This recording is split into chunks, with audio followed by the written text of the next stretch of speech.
Chez les Bani Saad, les Arabes citadins avaient l'habitude de donner leurs enfants en nourrice en dehors de la Mecque pour qu'ils puissent grandir dans les étendues désertiques illimitées et saines, se forger un corps robuste et acquérir la maîtrise de l'arabe.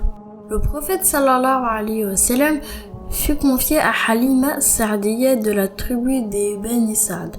Son mari Al-Harith, fils d'Abd al-Uzza, était de la même tribu. Mohammed sallallahu alayhi wa sallam eut plusieurs frères et sœurs de lait. Halima était également la nourrice du cousin du prophète sallallahu alayhi wa sallam, Abu Sufyan, fils d'Al-Harith, fils d'Abd al-Muttalib. Hamza, fils d'Abd al-Muttalib, oncle du prophète sallallahu alayhi wa sallam, avait lui aussi une nourrice au sein des Bani Saad. Se trouvant un jour chez Halima, celle-ci donna le sein à Mohammed sallallahu alayhi wa sallam.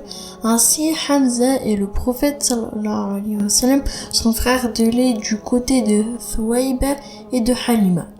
Mohammed sallallahu alayhi wa sallam était un enfant béni et Halima fut témoin des manifestations de la bénédiction dont il était porteur.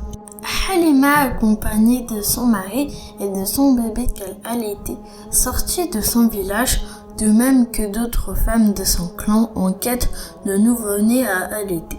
Elle dit « C'était une année de sécheresse et de famine et nous n'avions rien à manger. Je montais une ânesse d'une blancheur éclatante.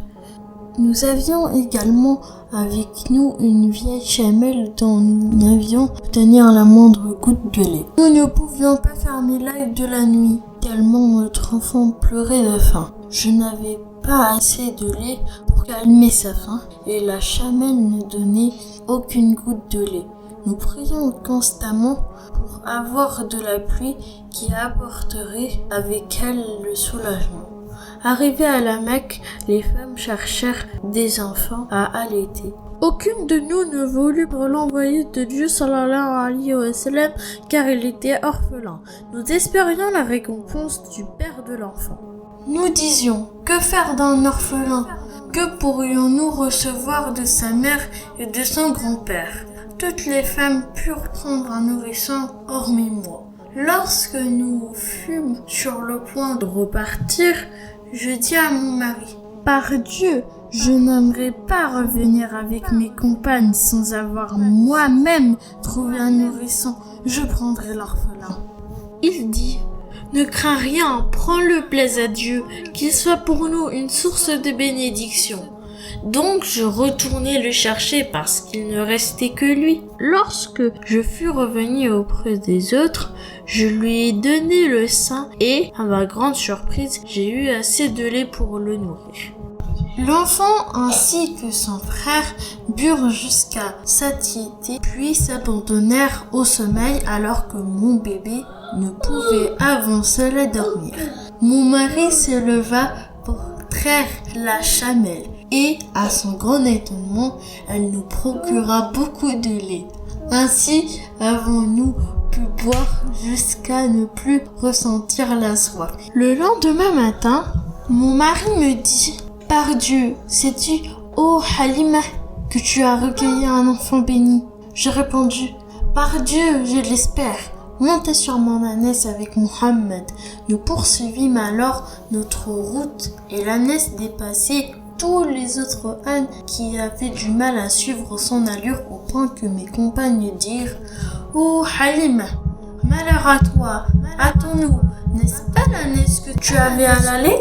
Je leur dis « Oui, c'est celle-là même », elles s'exclamèrent. Nous revîmes chez nous. Les terres des Bani Saad étaient les plus arides que je connaisse.